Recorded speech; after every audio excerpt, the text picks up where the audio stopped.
Pour écouter cette session en français, veuillez cliquer en bas de votre écran sur l'onglet Interprétation et sélectionner le drapeau français. Hello, bonjour. Habari za leo.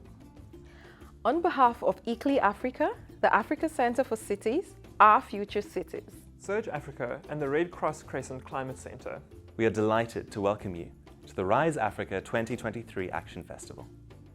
Rise Africa is a platform that brings together thinkers, doers, and enablers to inspire action for sustainable cities. This is the third edition of our virtual festival. It brings together insights, practices, and visions from across the continent. This year's theme is The Cities We Want. the cities we want. the cities we want. The cities we want. This mirrors the African Union 2063 Agenda Vision, the Africa we want. It is a wonderful Pan-African call for transformative change. However, the agenda does not adequately embrace urbanization as a potential positive force for improving prosperity, inclusivity, and environmental well-being on the continent. We need more emphasis on the role of cities and local action. And this festival aims to provide inputs into this agenda. The cities we have are Expanding, incomplete, inventive, contested. facing impending crisis, yet brimming with potential. The cities we want are people-centered, Safe and healthy. beacons of culture, unflinchingly modern. And adapting to change and leading global innovation. We'll make these cities through Experimenting, learning collaborating, and amplifying the everyday actions of people who are shaping their cities. The festival invites you to embrace different ways of knowing, It invites you to forge new partnerships, Experiment with new concepts and ideas. to seek ways to bridge science, business, policy, and the arts. Together, let's enter this space in the spirit of poetic possibilities.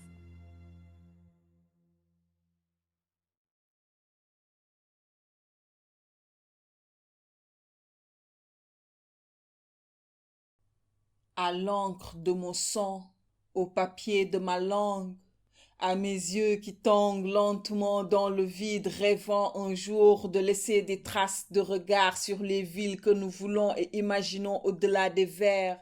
Entre deux effluves, mon être crie utopie, mon cœur murmure héritage. Mon âme, elle, chante avenir. De villes riches de leur multiplicité, multiples dans leur diversité, unique pluralité niée hier s'est avancée vers un demain déjà avorté. Enracinement certes, mais ouverture dans ce village planétaire, laisser les sens alertes et réagir. Entendre la cacophonie banalisée des inégalités sociétales criardes laissées en fond sonore, voir et questionner le décor, bâtir et consentir à l'action qui sépare le rêve de la réalité. Sentir la fragrance vitale, belle et verte, inévitable baume au cœur, accepter notre responsabilité de léguer à nos enfants un monde en bonne santé.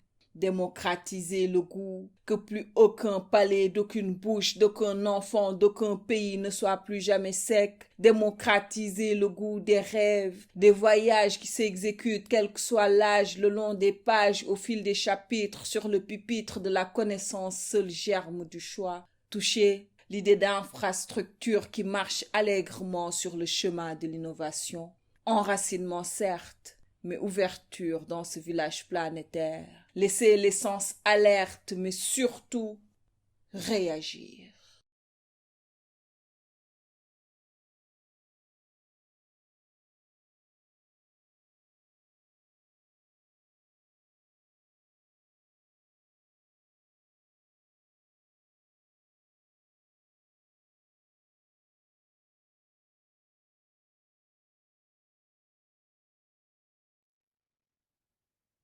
Hi, my name is Nosive Ngcawe. I'm the Project Support Officer at Development Action Group. Development Action Group is an NGO based in Cape Town in South Africa. and it has been around since 1986. Development Action Group, also known as DAG, was formed as a response to apartheid spatial planning and development in South Africa at the time. And since then, it has been dedicated in working with dispossessed communities towards realizing inclusive and equitable cities. So DAG is conscious of the existing housing crisis in South African cities and also globally. And its programs are geared towards supporting communities to strengthen community organizing, to enable affordable housing, land and tenure security, and to also shape urban development policies. So over the years, we've seen the increasing gap between housing supply and demand in South African cities, particularly in big cities such as Cape Town. The state housing delivery mechanism cannot keep up with the increasing demand, and the private sector remains exclusive to the urban poor and the working class. So the existing housing programs are also not keeping up with the changing urban context, especially after COVID, where a lot of people lost their jobs and their livelihoods. So as an organization, we have seen people on the ground calling for housing solutions that are outside of the existing housing policies. People are calling for affordable and well-located housing close to economic activities. People are tired of being on the housing needs waiting list over 30 years, and some even dying without having received a house. So we see people starting to occupy abandoned and also underutilized state buildings in the inner city, and people are also occupying vacant pieces of land and forming their own informal settlements. So people on the ground are tired, people are hopeless, and people are frustrated. And people are also grappling with poverty in South African cities. So we've seen people who have benefited from the state subsidized housing, letting out their properties for rent and going back to live in the informal settlements. We have also seen the booming of this sector, which we call the small-scale rental sector in the established townships in many South African cities, including metros and secondary cities. So while this sector is responding to the housing need, it is also faced with a number of challenges and often undermines the existing planning and development regulatory processes. So many buildings are built without approved building plans, and sometimes the building structures, they do not conform to the building standards and do not meet the necessary health and safety norms and standards. So some of the reason for this is due to the lack of access to appropriate and affordable finance to build quality structures. And many developers also express the frustration of having your building plans approved in the local municipality. So a lot is happening outside the existing housing policies, and people are doing their own initiatives to deliver or to respond to the housing crisis. And we are saying the business cannot continue as usual from the government side. So DAG's mission is to support and advocate for community-led development that addresses economic, social, and spatial imbalances. As DAG, we have a program that we call People-Led Housing Solution, which is geared towards supporting and testing innovative, affordable housing solutions. So DAG has a long track record of advocacy and delivery of affordable housing in South Africa. So this involved working with local citizens, local government, emerging contractors, and developers to provide a range of affordable housing options.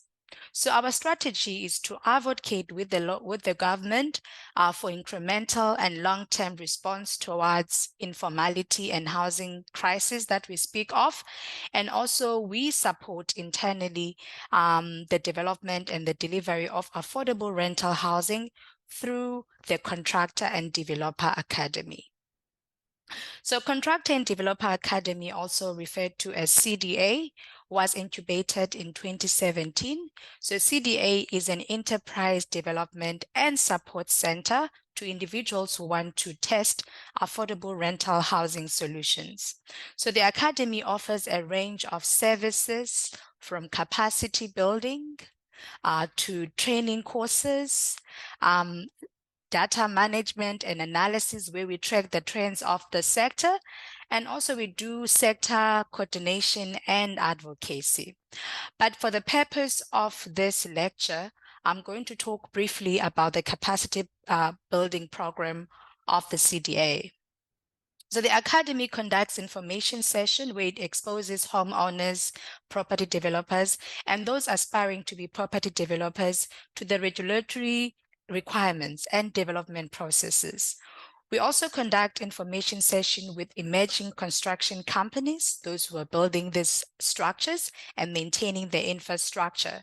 So with them, we take them through the regulatory requirements in the construction sector, and also discuss the importance of compliance and quality management when they're building. So the ultimate goal is to see these contractors delivering structurally sound buildings, effectively running their businesses, sustainable businesses, and also being able to secure work.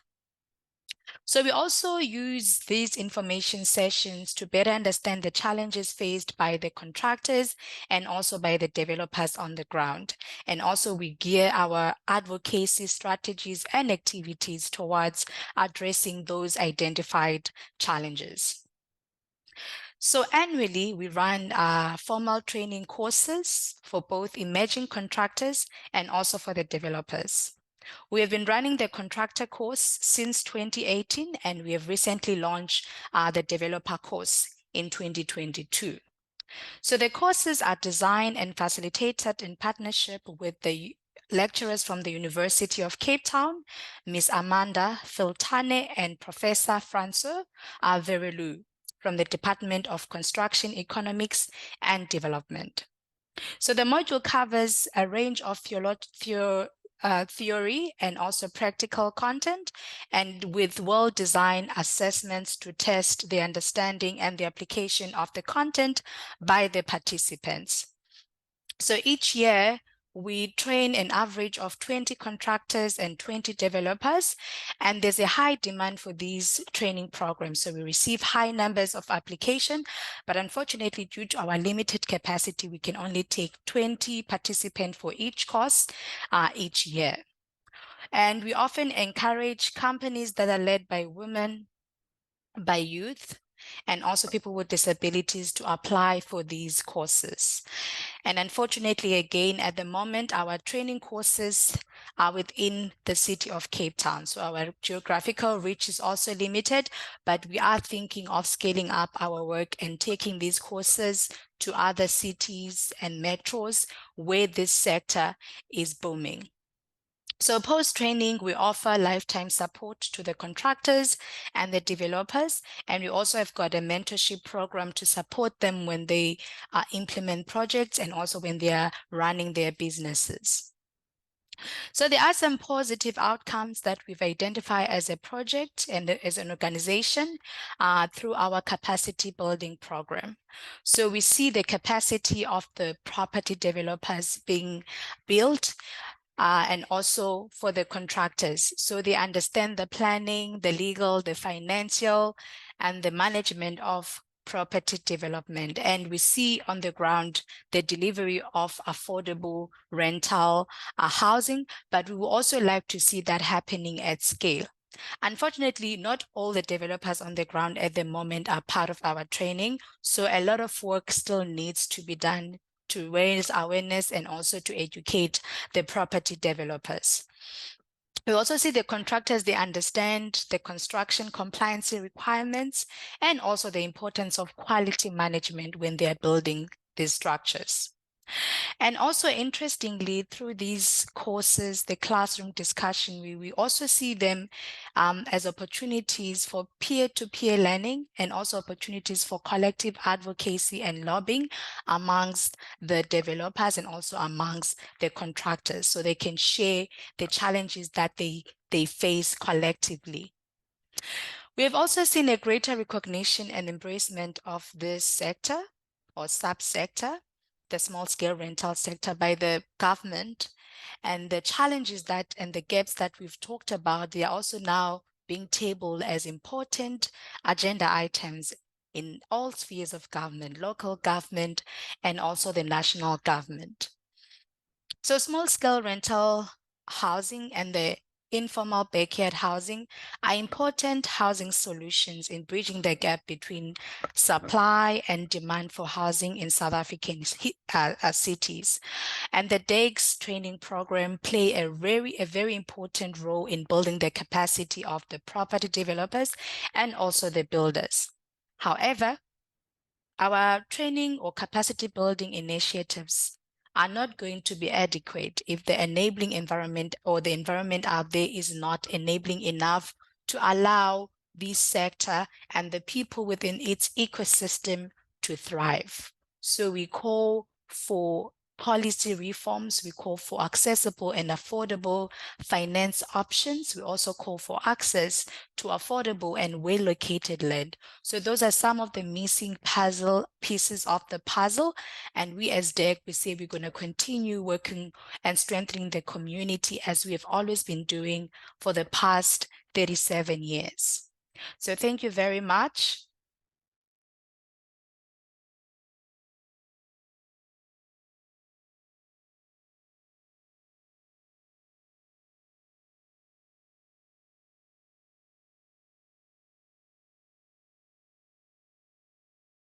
Good afternoon, Rise Africa. My name is Vipua Rukambe. I am a PhD architecture candidate at the University of Wits in Johannesburg, and I am grateful to be able to share the Ubuntu Chess Game with you all and how it supports decision makers in shaping urban spaces in African cities. So to just give you a premise or a background, I started off my PhD with the understanding that the ongoing rapid urbanization is intensifying African cities to engage with sustainable city transitioning towards better city futures. However, the prevailing transitioning approaches have all relied on forecasting or positivistic approaches towards transitioning that lean on rigid master plans where human agency over the desired futures are discounted. So with this premise, I then looked at different transitioning practices that have worked in the past and that we could look at and learn from, and transitioning practices in the sense that looking at practices that have allowed us to transition from undesirable futures or undesirable spaces towards desirable spaces. And with this understanding, I was exploring new tools and methods that enable us to begin to imagine alternative futures and pathways towards desirable futures. And this is how Ubuntu Chess or the Ubuntu Chess came, the Ubuntu Chess Game came about. And the Ubuntu Chess Game hypothesized gamification as the key primary data approach that would fill this gap. And just to break that down, Ubuntu Chess was initially a part of my research that I envisioned as a face-to-face design charrette, where I would go into the field and do my field work with participants and different key decision makers within the defined empirical context of the Marlborough train station in South Africa. And with this empirical context, I would then get different decision makers, students, community members in the area, and we would gather in a room and we would define alternative pathways towards desirable futures. But then I came to a dead end with the corona or COVID-19 restrictions that really caused me to go into this space where I didn't know how to move forward with the research. I was completely stuck, and gamification became an approach that I could explore, and liminality, as I personally found myself in this liminal space where I couldn't move forward and I didn't have the answers towards how do I adapt this to become a space where we could let go of what we had envisioned. As I was personally going through it, I also realized that the research was taking on a similar approach, where I had to look at how do we let go of a specific idea, and how do we let go of pathways that have not served us, and how do we then allow for new ideas or new pathways to come. And as I was going through this, the research then emerged and evolved, and gamification became the hypothesized approach. And it was the game of Ubuntu Chess that combined strands from different methodologies and approaches. And through Ubuntu Chess, I explored the space where we could gather online on an online platform adhering to the COVID-19 restrictions, and we explored gamification, where participants would log onto this game platform and they would take on different characters within the precinct that I was working from or working within. And the different characteristics involved natural elements, it involved the Gautrain itself, it involved the river in the area, and they took on different personalities and different characteristics, and they embodied these characters. And once this had taken place, you started to hear different voices from different elements being shared, and the participants shared different perspectives and different ideologies and different ways of understanding how this future could be crafted. And the game was split over into 3 different temporal dimensions of the mighty status quo, which represented how we remain stuck in the status quo and we cannot seem to imagine alternative futures, or we struggle to imagine alternative futures. And then the business as usual scenario was also explored, and this scenario explored what would happen if we continued in the exact same pathways or continued to conduct ourselves in the exact same manner. And then the desirable future then explored what the desirable outcomes could look like, or what this future that is envisioned collectively could look like. And the game of Ubuntu Chess was image-based, so the participants would select an image and then they would try and fit it into the different temporal dimensions, and then towards the end they had collectively crafted an image of what the desirable future for the specific space would look like. And the game was guided by principles of Ubuntu, where no idea is more important than the other idea, where all characters had a level playing field. And furthermore, the game also explored tools such as the body as a tool of wisdom or as a source of wisdom, where they engaged in embodied practices that allowed for the relaxing of status quo thinking or patterns. And what I found is that when you implement these embodied practices, it allowed participants to go into a liminal space where they could engage with creativity and alternative ways of imagining the future. And with this being said, it allowed for the game to stand in contrast to the forecasted and master planning approaches of how do we get collectives to imagine a collective future, or a desirably collective future, so to put it. And the game was co-created. It happened as we played with the participants. The rules changed. It was a fluid space where the rules changed as we played the game and as the game unfolded. And it allowed us to further explore our own agency in how do we allow for consensus to take place? How do we allow to allow the future to almost unveil itself in this process? And what the game then towards the end is that we had an image that the participants had crafted collectively, and this represented the future. And then in terms of just further recommending how it supports, or how this process could support decision makers in shaping urban spaces in the African cities, is that it looked at communities of practice and how a broader range of participants or a broader range of communities of practices could facilitate translating these envisioned futures into action on the ground? How do we look at, so to put it, how do we get these ideas that the participants craft together to be translated into action on the ground? And with my background in architecture, I also looked at how could the study also look at the architect's practice and the architect's tools being translated into something beyond the production of buildings. And the study found that architecture as a discipline and practice could benefit by systematically recognizing its futurity competencies also, and as well as it allowed for developing the knowledge and expertise of architecture beyond the production of buildings, because all the participants in the game became architects of their own futures, and they crafted pathways, and they would put the different pieces together to create this collectively desirable future. And that's how I imagine that the Ubuntu Chess Game could then be used in supporting decision makers in shaping urban spaces in African cities. And I am currently at a point now where I've completed the online approach, and I am now looking at how do we sort of translate this idea of this game that was performed in an academic space, and it was performed as part of my research, PhD research, and how do I then look at it from a point where we look at different decision makers on the ground? How do we translate it once again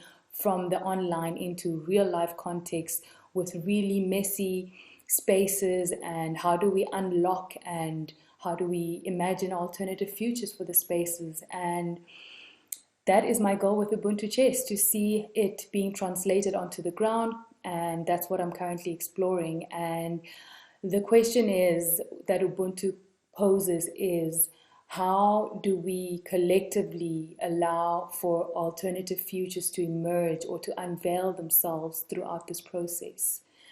Thank you very much, and I hope I have answered the questions, and I hope we can explore Ubuntu Chess further collectively. Thank you very much.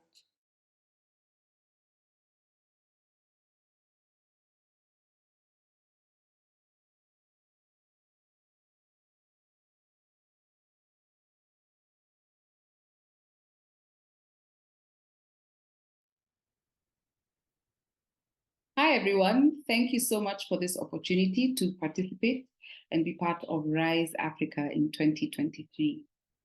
My name is Melissa Mbugua. I'm an entrepreneur based in Nairobi, Kenya. And my work focuses on seeding innovative ventures, or seeding ventures that are laying the foundation for the future of the creative industries in Africa. So my work mainly focuses on the media space, in film, in podcasting, in audio, as well as in using media and harnessing media and communications and storytelling to bring us together to build communities of support globally, to tackle the hard issues that are facing us now, such as the climate crisis. My background is in technology innovation and civic engagement. I've had the privilege over the past 15 years of working across Africa and Southeast Asia and connecting with communities in these different contexts, and of being able to develop some level. I don't consider myself an expert. However, I do consider myself privileged to have developed some understanding of the ways that our systems, our culture systems, our governance systems, our business systems, our economic system, our social systems, about how those really shape the way that we view ourselves as Africans, the way that we interact in the world, and the way we currently are taking charge and driving our own reality and our own lived experiences. So I would like to share with you over the next few minutes some insights from what I've learned specifically working in the audio space. I'm currently a director of the NBO Film Festival, which is an independent film festival in Kenya that curates and screens contemporary African film and brings it to audiences in Kenya. I am a director of Creatives for Climate, which is a global platform, a global community platform that brings together communications professionals, creatives, communicators, storytellers, innovators from all different fields of practice. And it's from science to film to literature to PR and journalism.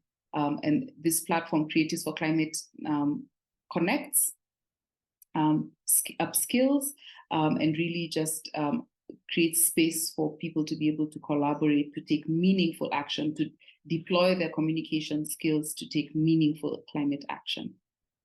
I am also co-founder of Africa Podfest, which is an initiative that is laying the groundwork for an inclusive and financially sustainable African audio industry. And we are doing this, we are addressing audio and the future of audio through the means of podcasting at the moment, as the opportunity, podcasting as the opportunity to then shape what the future of audio on the continent could look like. We are also very, very much focused at Africa Podfest on centering marginalized voices. So bringing to the center, building an industry that brings to the center the stories that have been historically in the margins, in journalism, in film, in media, in the media universe generally. So like I said, I'm based in Nairobi, and I'd like to share some insights just for a few minutes on what I've learned about building storytelling platforms and some of the questions and provocations that I think about often, think about every day actually. I'd like to share some of those with this room, with this amazing community of doers, actually, thinkers and doers. So Africa Podfest has conducted research, most recently published in 2022, that our research has explored how podcast growth is happening in Africa, with a specific interest in how, podcasting is interesting because of how it's bottom up. It flips the model of who gets to be seen, who gets to be heard, and whose story gets to be widespread. So we've been exploring how podcast growth is happening in Africa and featured insights from podcast producers and audiences to inform our findings. So we speak to both and explore both on the content creator side, on the storyteller side, and the audience side.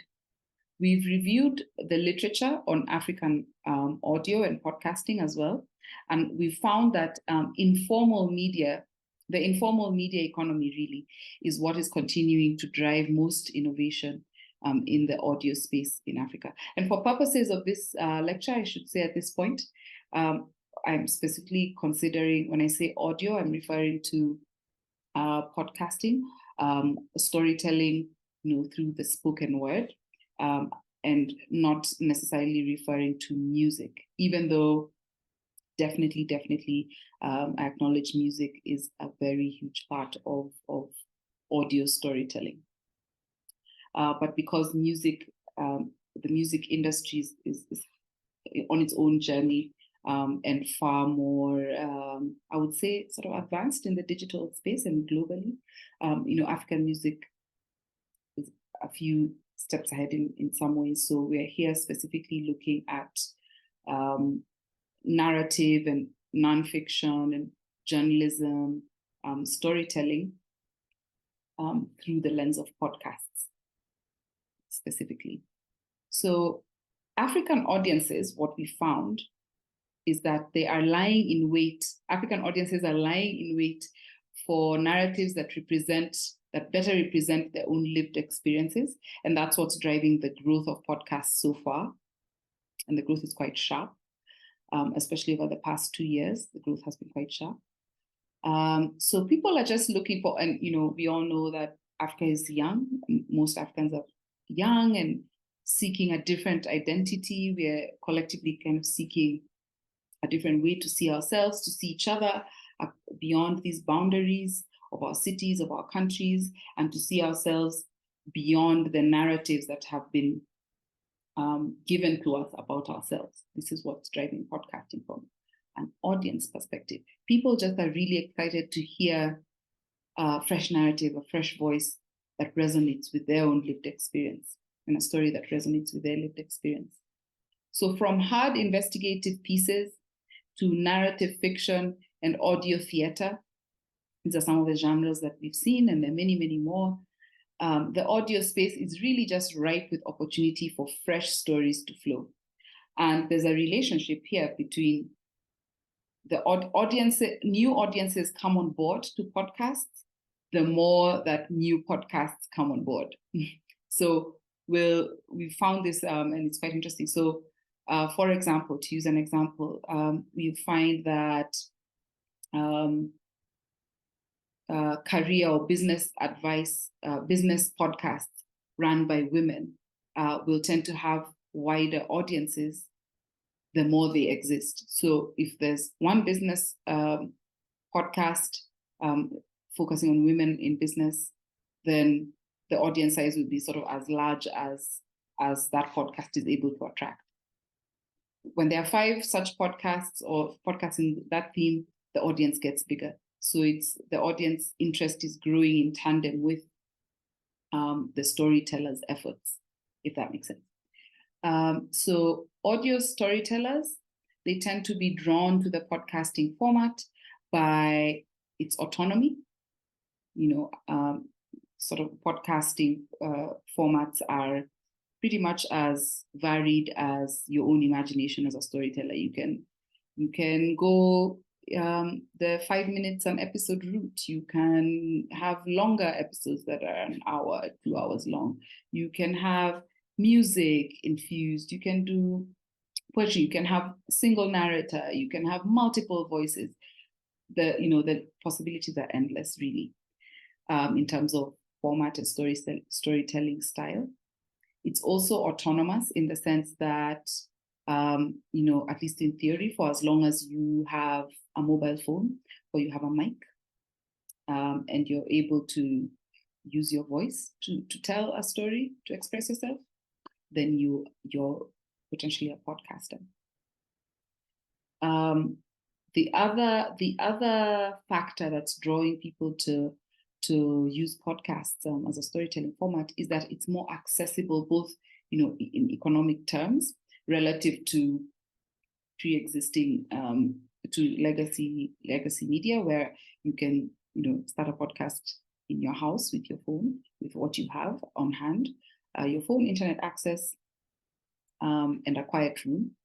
But also it's accessible in terms of not needing the visual aspect, then really, really lowers the barriers to entry for podcasters, for people who prefer not to sort of be seen in this sense, and also for people who might not necessarily be from mainstream communities or communities that are considered accepted already, and for communities for people who are telling stories that are considered maybe taboo, or that are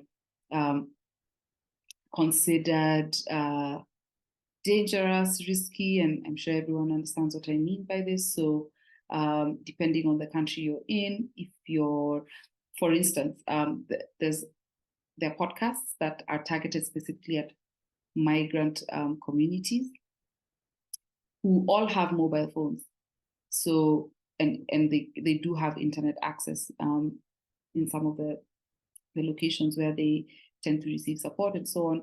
And so they're listening to podcasts that are specifically speaking to them and speaking to aspects of their lives in a way that authorities are not speaking, in a way that mainstream media is not speaking about them and speaking to them.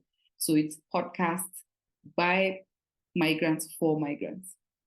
These are people who would prefer to be heard rather than sort of present their stories in this visual format, for example. So those are some of the factors that are driving growth of podcasting in Africa. consider the opportunities. I'd like to provoke you to consider the opportunities that we have, as doers, and as movement builders, as activists, as policymakers, as academics, as entrepreneurs, to open new pathways for stories to flow through our communities. There are the pathways we know, the convention, the status quo, but consider what other pathway can a story follow to reach its intended audience and to connect, to truly deeply connect communities. Well, there are digital platforms that most recently have really changed the game, such as your social media, your video platforms. Audio creators across the continent who are working on nonfiction podcasts have explored distribution along informal lines, finding their audience in social media platforms like Meta, like WhatsApp, like Telegram, like TikTok, to find audiences who are also hungry for these fresh narratives. These audiences on these platforms are also very eager to connect and share and access the stories directly through these platforms. And so by this, I mean, beyond the formal podcast distribution apps, there are African storytellers who are experimenting with these different platforms for digital storytelling, where they post their stories on these platforms. Podcasting, strictly speaking, relies on, podcast platform distribution, but many of those who are telling stories, especially hard access stories, the ones that represent communities in the margins, the voices in the margins, they're using social media to reach wider audiences. Another opportunity is language. So, as I said earlier, radio has been the most popular medium in Africa because of its accessibility from a technology angle and also from a language angle. As audiences continue to take up digital technologies and the storytelling culture evolves, how many more people get to express themselves in their own style and in their own way? Who gets to tell the stories and who gets to hear them?